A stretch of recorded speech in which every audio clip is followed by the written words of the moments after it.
আসসালামু আলাইকুম, সবাই ভালো আছেন নিশ্চয়ই। আজকে জাহাঙ্গীরনগর বিশ্ববিদ্যালয়ের ভর্তি পরীক্ষা নিয়ে এবং জাহাঙ্গীরনগর বিশ্ববিদ্যালয় সম্পর্কিত কয়েকটি কথা বলবো, যে কথাগুলো আমার কাছে বিশ্ববিদ্যালয় প্রশাসন বা সরকার বা সংশ্লিষ্ট যারা আছে এটি পরিচালনার ক্ষেত্রে তাদের প্রতি উদ্দেশ্য করে আমার কাছে কিছু অনিয়ম বলবো না, আমার কাছে কিছু মানে বিচ্যুতি বা ডেভিয়েশন পরিলক্ষিত হয়েছে জাহাঙ্গীরনগর বিশ্ববিদ্যালয়ের ভর্তি পরীক্ষার ক্ষেত্রে।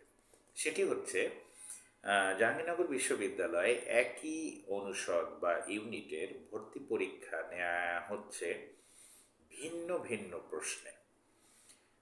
যেমন বিজ্ঞান অনুষদ বা বাণিজ্য অনুষদ, ব্যবসা বাণিজ্য অনুষদ, কলা অনুষদ, আইন অনুষদ বা মানবিক অনুষদ, যাই হোক বিভিন্ন ক খ গ ঘ এরকম ইউনিট নাম দিয়ে এগুলো পরীক্ষা নেওয়া হচ্ছে।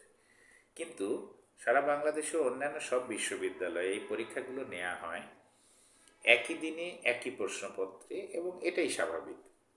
যেহেতু এটি একটি প্রতিযোগিতামূলক পরীক্ষা, সুতরাং সেখানে অবশ্যই একই প্রশ্নে পরীক্ষা নেওয়া উচিত।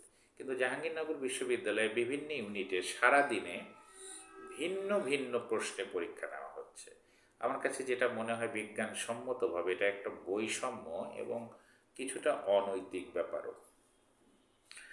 যদিও বিশ্ববিদ্যালয় প্রশাসন বা সবার এক্ষেত্রে আসলে নৈতিকতার নিয়ে কোনো প্রশ্ন নেই, তারা হয়তো সময়, স্থান এবং অন্যান্য আরও অসুবিধার কারণ বিবেচনা করে এটা করে। কিন্তু প্রশ্ন যেহেতু 4 সেট, 5 সেট বা 6 সেট যাই হোক, এই প্রশ্ন যদি ভিন্ন ভিন্ন সংখ্যক হয় তাহলে অবশ্যই সেই প্রশ্নের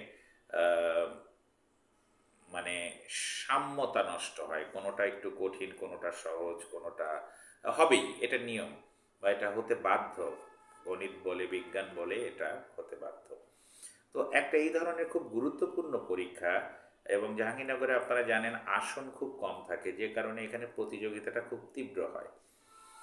তো সেই ক্ষেত্রে এরকম একটা পরীক্ষায় এই ধরনের যেখানে সাম্যতা নষ্ট হতে পারে, এই ধরনের প্রক্রিয়া থেকে মনে হয় বের হয়ে আসা দরকার। এটা এক ধরনের বৈষম্য।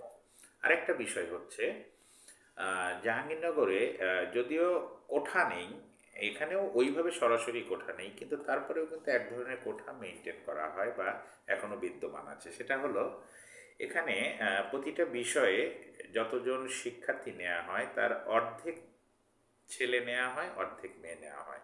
অর্থাৎ সংখ্যাটা 50% 50% নির্ধারিত। এটাও কিন্তু এক ধরনের কোটা ব্যবস্থারই নামান্তর।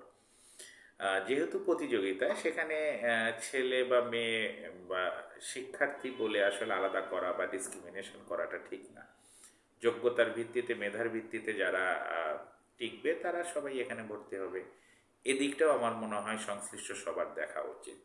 আরেকটি বিষয় হচ্ছে জাহাঙ্গীরনগর বিশ্ববিদ্যালয় অনেক বড় একটি স্থান মানে এলাকা নিয়ে করা, এটার আয়তন অনেক বেশি, কিন্তু সেই অনুপাতে এখানে আসন সংখ্যা খুবই সীমিত। প্রতিটি বিষয়ে খুব স্বল্প সংখ্যক শিক্ষার্থী এখানে ভর্তি করা হয়।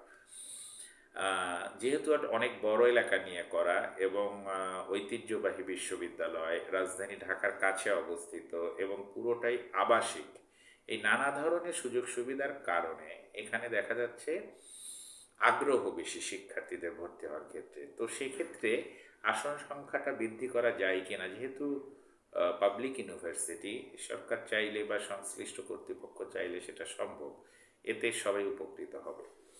তো যে বিষয়গুলো বললাম এগুলো আমার কাছে একজন বিজ্ঞানের ছাত্র হিসেবে এগুলোকে ডেভিয়েশন বা বিচ্যুতি মনে হয়েছে।